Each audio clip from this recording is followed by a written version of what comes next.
हरे कृष्णा मेरे प्यारे दोस्तों, तो वेलकम है आपका मेरी नई वीडियो में।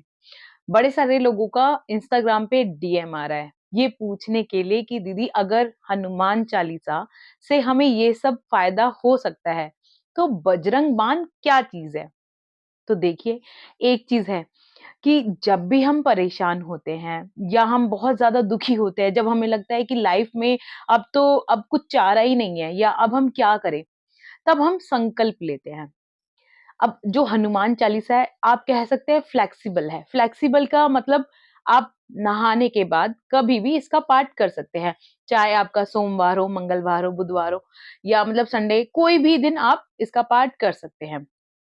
टाइमिंग्स भी आपकी चॉइस है, आप कर सकते हैं। कोई इसमें पर्टिकुलर ऐसा नहीं है कि आप इस दिन ना करें, इस दिन करें, ऐसा कुछ भी नहीं है। लेकिन देखिए, बजरंग बाण के साथ कुछ कंडीशंस जुड़ी हुई है। बहुत अच्छा पाठ है और कह सकते हैं कि अगर मतलब आपको ऐसा लग रहा है कि हनुमान चालीसा करने के बाद शायद से भगवान मेरी बात नहीं सुन रहे हैं, तो बजरंग बाण अगर किया जाए तो जो भी आप चाह रहे हैं वो मतलब ज़रूर होगा ऐसा। तो हम जब बहुत ज़्यादा परेशान हो जाते हैं या हमें लगता है कि अब हमारे पास कोई और चॉइस नहीं है, तो मतलब हम क्या करें, परेशान हैं, तो उस केस में लोग सर्च करते हैं कि हमें क्या पाठ करना चाहिए। तो बजरंग जो बाण है, आप तब पाठ कीजिए। चाहे आपको कोई भी शारीरिक प्रॉब्लम हो, कोई बीमारी हो या डॉक्टर ने जैसे कहते हैं ना कि अगर आपको ये बोल दिया है कि मतलब ये बीमारी ठीक नहीं होगी, बजरंग बाण बेसिकली बहुत अच्छा रहता है बीमारी के लिए पाठ करना।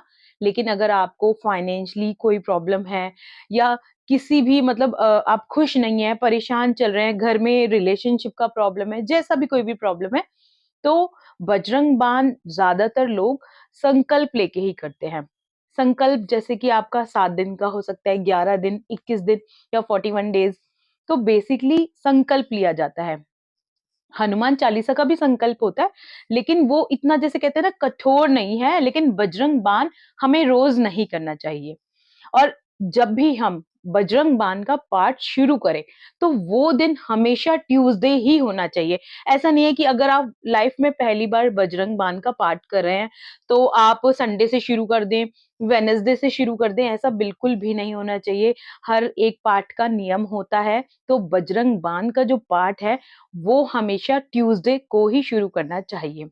और अगर आपने संकल्प ले लिया है, तो देखो, संकल्प लेने का मतलब ये है कि आपने भगवान को जैसे बोलते हैं ना कि हम एक छोटा-सा एग्ज़ाम्पल है, हम कहते हैं कि भगवान हमारा काम बना दो, मैं आपको इतने का लड्डू चढ़ाऊँगा, मैं ऐसे करूँगा, मैं प्रसाद चढ़ाऊँगा या हम यहाँ जाएँगे, हम कहते हैं जनरली ऐसे। अगर आप संकल्प ले रहे हैं, तो अगर आप जितने दिन दिन का ले रहे हैं संकल्प, चाहे 7 दिन है, चाहे 11 दिन है, तो आप फिर उसको पूरा कीजिए। ऐसा नहीं है आप बीच में उसको छोड़ के चले जाएँगे, वो भी गलत चीज़ हो जाएगी।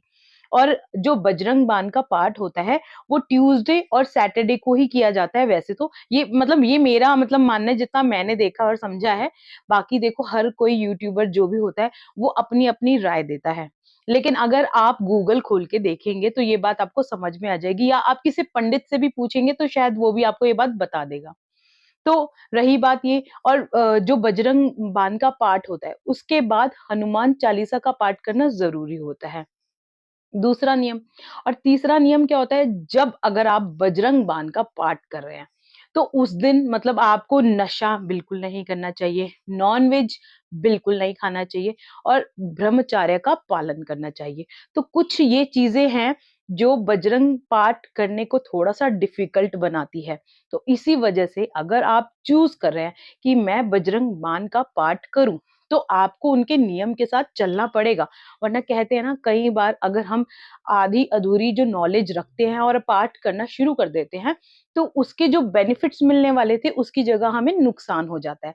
तो इसीलिए जो भी नए मतलब आ रहे हैं, हनुमान चालीसा का पाठ करें। हनुमान चालीसा फ्लेक्सिबल पाठ है, आप कभी भी नहा-धोकर पाठ कर सकते हैं और आपको उसका पूरा फल मिलेगा। लेकिन बजरंग बाण का पाठ आप रेगुलर नहीं कर सकते हैं। तो इस चीज़ का आप हमेशा ध्यान रखना। और अगर मतलब आपको ऐसी कोई और वीडियोज़ देखनी हो, तो मेरे से जुड़े रहिए और मेरे चैनल को सब्सक्राइब करना ना भूलिए। चलो, मिलते हैं अगली वीडियो में। धन्यवाद।